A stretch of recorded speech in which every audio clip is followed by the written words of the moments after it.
மாபெரும் சபைதனில் நீ நடந்தால் உனக்கு மாலைகள் விழ வேண்டும். அடுத்த வரையும் சொல்லுங்க. மாற்று குறையாத மன்னவன் என்று போற்றி புகழ வேண்டும்.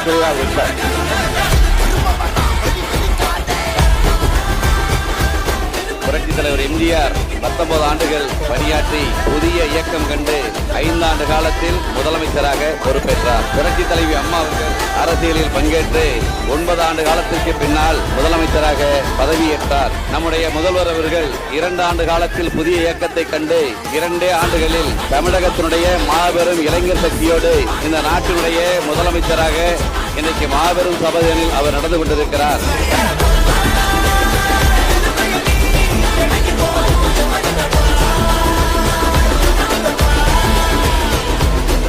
இந்த பூவுலகத்தில் அரசியலை நாடி செல்பவர்கள் ஆயிரம் பேர். ஆனால் அரசியலும் அரசும் ஒருவரை நாடி வந்திருக்கிறது என்றால், ஒருவரை தேடி சென்றிருக்கிறது என்றால் அவர்தான், அப்படிப்பட்ட அவதார தலைவர் தான் நம்முடைய முதலமைச்சர் என்பதை இந்த நேரத்தில் நான் தெரிவித்துக் கொள்ள கடமைப்பட்டிருக்கிறேன்.